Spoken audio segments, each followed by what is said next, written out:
back to the Beyond Electric Sheep podcast. I'm Rick Thompson. And I'm Ed Daniels. Ed, I wanted to talk in this episode about an article that you wrote. It's out on Medium. You'll put the link in the notes for this show. That deals with how are we going to deal with income distribution? Maybe that's not even the right word. Let me tell you how I came to your article. Yeah. I've been struggling with this idea of what are we going to do if AI really does take a lot of jobs. I hope it won't. I hope we'll adapt, but let's say it takes a lot of jobs. So you have to have some kind of universal basic income. Some people talk about universal high income. Right. I struggle with understanding how the whole thing works because there are companies making money that are then being taxed to fund the UBI so that people can buy their stuff so they can make money. It's sort of this weird circle. Right. Obviously, you have international trade and people can still produce value and there's other inputs to the system, but it's confusing to me how it'll work. And then I read your paper, which touched on that but moved to something else, which I'd love to hear you talk about. Maybe you can introduce the topic. Sure. Well, I too, of course, I think all of us, the people that really are involved in this business, the artificial intelligence business, see a future where machines, AI engines can do a lot of the work that's currently being done by humans. And so, of course, the concern is, as with prior iterations of automation, well, are these tools going to be putting people out of jobs? And if they are, then what are those people that are out of a job going to do? You know, there's only so many Starbucks baristas that you can have. And robots can do that anyway. Yeah. So what are you going to do? And so, the way that people have talked about it is the idea of universal basic income. Let's just pay everybody, and the number that people tend to use is $1,000 a month. Let's just pay everybody $1,000 a month, and that's $1,000 a month. Let's not create some kind of complicated bureaucracy or eligibility program or anything. Let's just write a check to everybody for $1,000 a month. And there have been some experiments with that. Sam Altman from OpenAI has tried it. A number of these other entrepreneurs have tried it, and generally find that people are maybe more responsible than you would think at using it. But come on, really, is that really going to be the way that things go? And we end up just basically paying everybody a check, of whatever the amount is? Are we going to end up generating a whole generation of people that just sits on the couch and plays video games and doesn't do any work? How is that whole thing going to work? And so I started thinking about that and researching it. And the first thing I researched, I won't go into too much on this, but are AI tools really going to put people out of work? And let's look at that. Where's the evidence that people are actually going to get put out of work? And so I looked at a lot of the projections that are being made about what happens, and I think the answer is more it's going to disrupt work. People that were at a high-paying job and they were managing 20 people, 50 people, 100 people, or managing people in a warehouse or on the floor of an analyst department or something. Those people maybe they won't do that anymore because the AI is going to be able to do it. But now those people are going to be doing something else. Maybe they'll be hiring and firing people, talking to humans, dealing with problems that they have. So it's more workplace disruption, and there's no doubt about that. I think we're beginning to see that how jobs are done. Workplace disruption right now. A lot of people don't do very well with workplace disruption. It's very upsetting for people. So anyway, I was looking historically, people hate it. I mean, Industrial Revolution was, what are the farmers going to do? Right. Scary.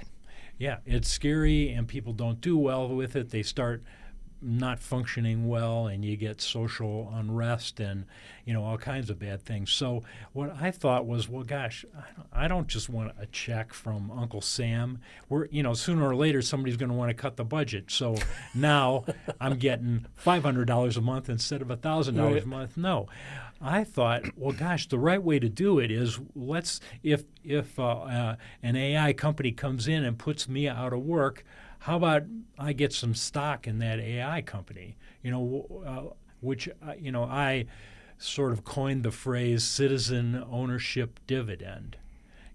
Let's spread out the ownership of these companies. These people worked hard to get a company to where it is, and now that company is able to afford buying AI tools so they don't need me anymore.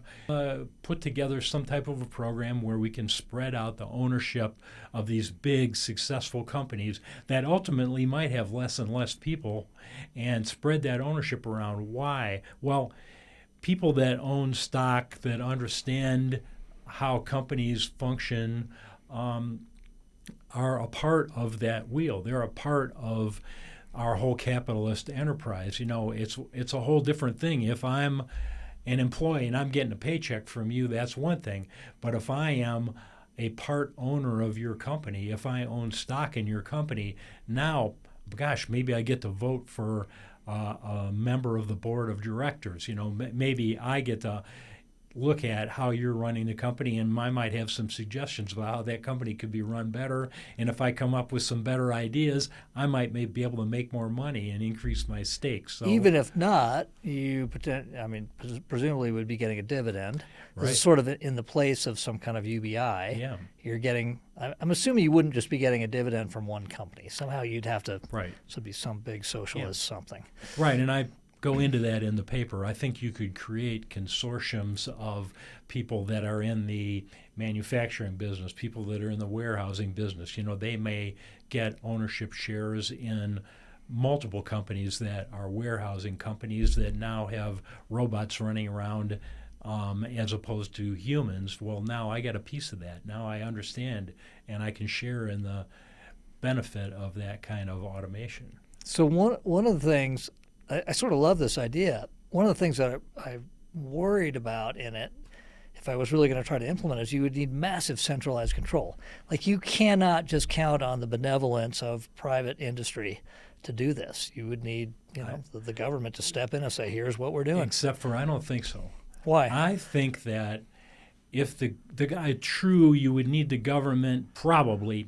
There may be some angle where you don't need the government because these companies are actually going to be better off if there's not a revolution of their laid off workers. Right. So, but let's just say the government fires this thing up and says that you will give your workers, you're going to have less workers, so the ones that are laid off or even the ones that are working for you are going to have some ownership share. Now, that's kind of a socialist concept, but in this case, it's a capitalist concept because now you're having the workers become part owners of the company. They're getting an ownership dividend. And if you think about it, we have this actually that functions right now. If you look at credit unions, for example, they are nonprofit organizations that manage the finances of employees via their credit unions, and there are other types of organizations, mutual fund type operations that receive stock. You may put your some of your shares that you earn as an employee of a company into your mutual fund organization. And so there's a lot of structures there that can manage the wealth, that can manage the ownership and not be directly controlled by the government. They're regulated by the government, but they're not controlled by the government. They can be, even like in the case of credit unions, owned by the people that have invested in them. Of course, right. But the government's going to have to start it, right? I mean, private industry is not going to say, hey, let's give away half of the value of our company. I don't think. Unless they're preventing the French Revolution. I think that's true, but I do think that there is that element. You're preventing the revolution. You're preventing, ultimately, you're keeping the ex-employees or the lower wage, the employees that now have a lower wage or a lower ranking job, you're keeping them happy and satisfied. So I do think there's some huge benefits for the companies to be able to do this. But yes, you're probably teed up. The government cannot have such a large mass of unemployed people that don't want to be unemployed or underemployed out there. Ultimately, that causes governments to fail. Yeah. And so I think so. That's right. There's one other analogy, and that's the Alaska Petroleum Fund, where Alaska, the petroleum companies that operate in Alaska put money into a fund, and that's a semi-independent fund. It's not directly controlled by the government, and they make a distribution to any citizen of Alaska every year. That's interesting. They're obviously selling their oil all over the world, or presumably, and that funds that. And I guess this would be the same thing. You'd still have trade and commerce and so on. You would have the ability to fund all this stuff. I still worry about at some point if you truly had AI and robotics doing everything. My mind can't wrap itself around how that works, but I don't think that's for a long time. And maybe never. Maybe that just never happens.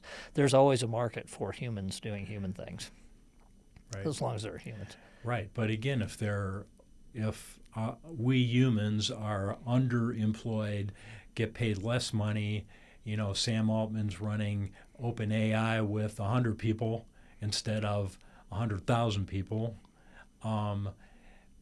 It's just a different world, and I don't think it's going to be a very happy world if the rest of us don't have a piece of the action, if you want to call it that. It's a big difference. Are we invested in the future of all these companies and the government, or are we just sitting there on the dole getting a paycheck and being unhappy because it's not big enough? I love it.